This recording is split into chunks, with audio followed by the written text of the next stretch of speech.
"What is this that I hear about you?" This question we hear in the parable of today, the 25th Sunday in Ordinary Time. We are very much used to talk about other persons.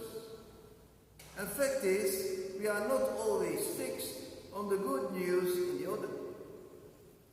We easily let criticism or rumors come in.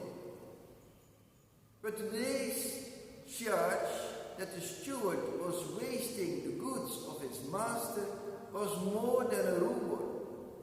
And so his stewardship was taken away from him, making him jobless.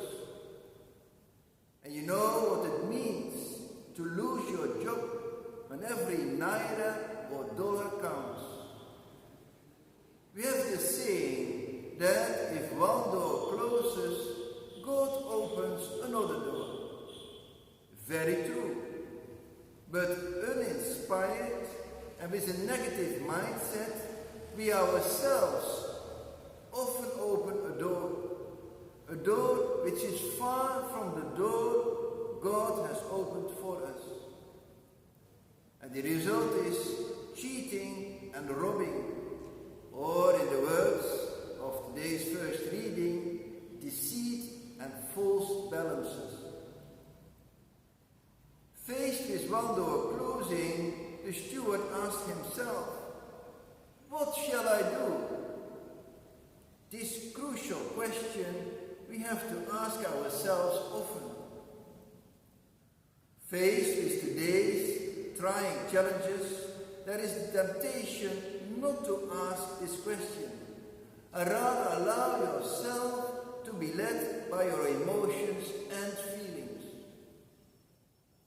When you allow yourself to be led by your emotions and feelings, such as greed and lust, you open doors where light no longer shines, no matter how attractive at first sight.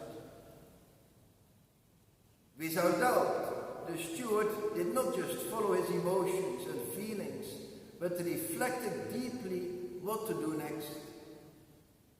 And he came up with a clever plan, which served him well, but deprived his master even further. As such, he still missed the door God had opened for him. Nevertheless, the steward was praised for his prudence, whereas the sons of light were found wanting. But no matter how prudent the steward was, his consequent actions were not acceptable. This brings to us the question, how to find the right door, the door God has opened for you in your life. The way to this door cannot be found but through prayer. And that is the prudence expected of the sons of light. Beloved, the Apostle Paul says, I urge you to pray, not just for yourself, but for all, so that all may find the door God has opened for them, and so receive the truth and salvation. This selfless prayer is something we need more and more today. We are all feeling the very bad consequences of those in high positions who persevere in the so-called special operation in Ukraine, and the bad consequences of choices made by those in high positions on national level. The wrong doors are opened, doors of darkness and destruction. But how much do you pray for these leaders to receive the light and grace to open the door God has opened for them and benefiting all of us? Again, the Apostle Paul says, pray for kings and all who are in high positions, that we may lead a quiet and peaceful life. Pray Pray. Pray. Surely there is power in prayer.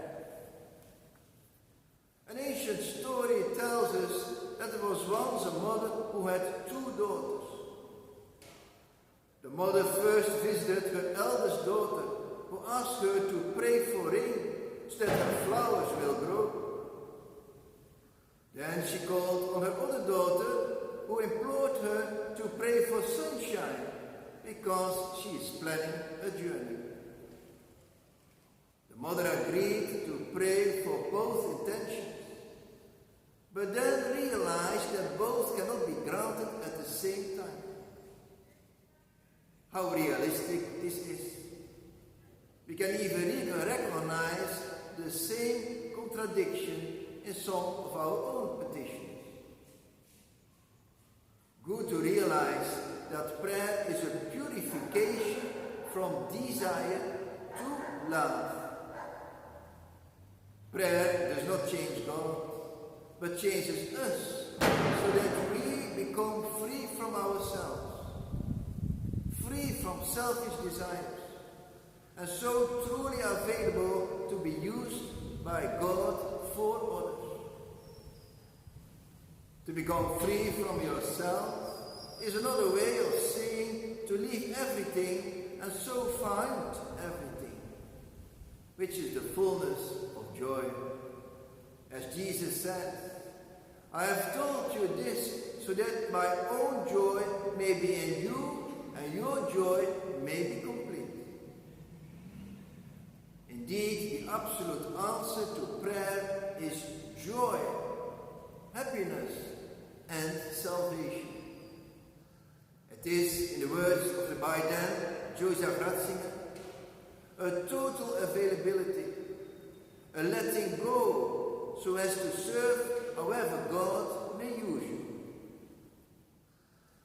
This handing over of your will to the will of God is a prayerful process, and it solves the contradicting prayer petition, so that the rain can fall and the sun can shine at God's own time. When Jesus came into the world and received a body, he said, "Here I am. I am coming to do your will, O God." Indeed, it is not so much about what we want, but what God wants for us. The door which God opens for you is exactly that. It is His will for you. And as such, in that open door, grasp the hand which is always offered to you. St. Nicholas of Flue, the patron saint of Switzerland, just puts all this together as follows in the freely adjusted prayer. My Lord and my God, take from me everything that distances me from you. My Lord and my God, like unfaithfulness and the serving of 2 masters, take it away from me because it distances me from you. Give me everything that brings me closer to you and detach me from myself to give my all to you. If you allow yourself to be changed by this prayer, to give your all to God, for Him to use you, you can be confident when you are asked, "What is this that I hear about you?"